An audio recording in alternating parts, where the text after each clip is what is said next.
चीन की निगाहें उत्तरी लद्दाख से जुड़े पैंगोंग पर ही नहीं बल्कि पूर्वोत्तर में चिकन नेक पर भी भारत पर सामरिक बढ़त हासिल करने की है। भारत को इस आशय का अंदेशा पहले से ही था। यही कारण है कि भारतीय सेना ने चीन की यथास्थिति में बदलाव लाने की कोशिश को नाकाम करने की पूरी तैयारी कर ली थी। अब भारत को अंदेशा है कि चीन एक बार फिर डोकलम तक सड़क बनाने की हिमाकत कर सकता है। दरअसल चीन की योजना भारत से बातचीत जारी रखते हुए पैंगोंग झील में घुसपैठ करने की है। रणनीतिक दृष्टि से बेहद अहम इस झील के 2/3 हिस्से पर चीन का पहले से ही कब्जा है। रणनीतिक बढ़त हासिल करने के लिए चीन की मंशा समूची झील पर कब्जा करने की है। यही कारण है कि भारतीय सेना ने झील के अपने हिस्से में मजबूत सामरिक तैयारी कर रखी थी।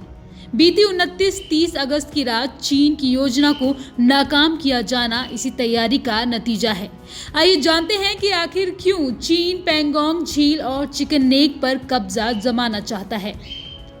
दरअसल पैंगोंग झील और चिकन नेक क्षेत्र पर एकाधिकार से चीन को भारत पर बड़ी सामरिक बढ़त हासिल हो सकती है। पैंगोंग झील से लेह तक की दूरी महज 54 किलोमीटर है। ये झील चुशुल अप्रोच के रास्ते में है, जिसका इस्तेमाल चीन ने 1962 के युद्ध में किया था। चूंकि चीन ने झील के अपने हिस्से में पहले ही सड़कों का जाल बिछा रखा है, ऐसे में पूरी झील पर कब्जा करने के बाद उसे भारत पर मजबूत सामरिक बढ़त हासिल हो जाएगी। इस तरह पूर्वोत्तर में चिकन नेक का बेहद संकरा गलियारा है, जो भारत को नेपाल, बांग्लादेश और भूटान से जोड़ने के अलावा चीन से दूर करता है। चीन की योजना डोकलम तक सड़कों का जाल बिछाकर खुद को इस गलियारे से जोड़ना है। चीन अगर अपने मंसूबे में कामयाब रहा तो वह सिलीगुड़ी के पास आ जाएगा। उससे पूर्वोत्तर में भी उसे सामरिक बढ़त हासिल हो जाएगी। लेकिन भारतीय सैनिकों को चीन की इस नीयत का अंदाजा पहले से ही लग गया था। लद्दाख के पैंगोंग त्सो झील के किनारे पर हुई भारतीय और चीनी सैनिकों की झड़प को लेकर सूत्रों ने बताया है कि चीनी जवान यथास्थिति को बदलने की नीयत से इस तरफ आए थे। सूत्रों ने बताया कि इस पूरे इलाके में सड़क नहीं है, इसलिए झील के दक्षिणी किनारे पर बड़ी संख्या में तैनात चीनी सैनिक पश्चिम की तरफ पैदल ही बढ़ गए।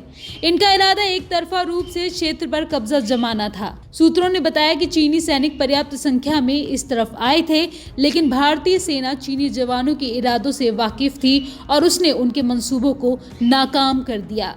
इस दौरान कोई शारीरिक झड़प नहीं हुई और वर्तमान में दोनों देशों की सेनाओं के बीच आमने सामने की स्थिति नहीं है।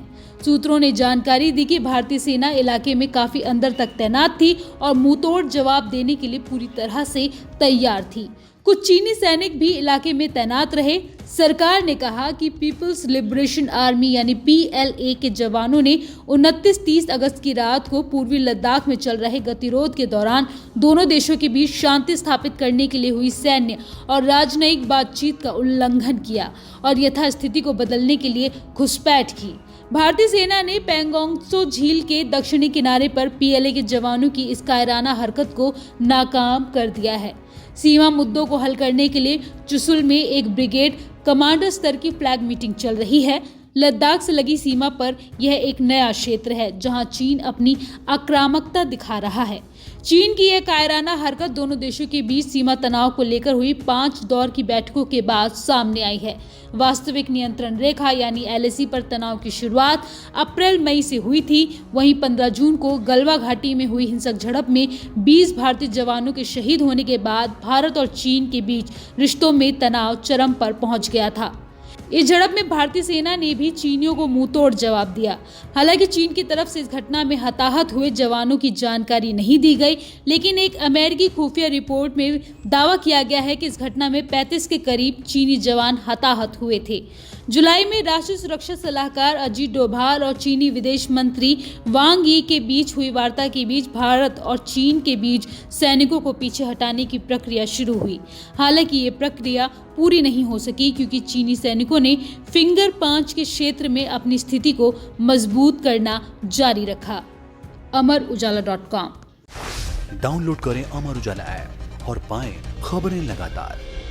अगर आप ये वीडियो YouTube पर देख रहे हैं तो हमारे चैनल को सब्सक्राइब करें और बेल आइकन को दबाना ना भूलें। अगर आप Facebook पर ये वीडियो देख रहे हैं तो हमारे पेज को लाइक करें।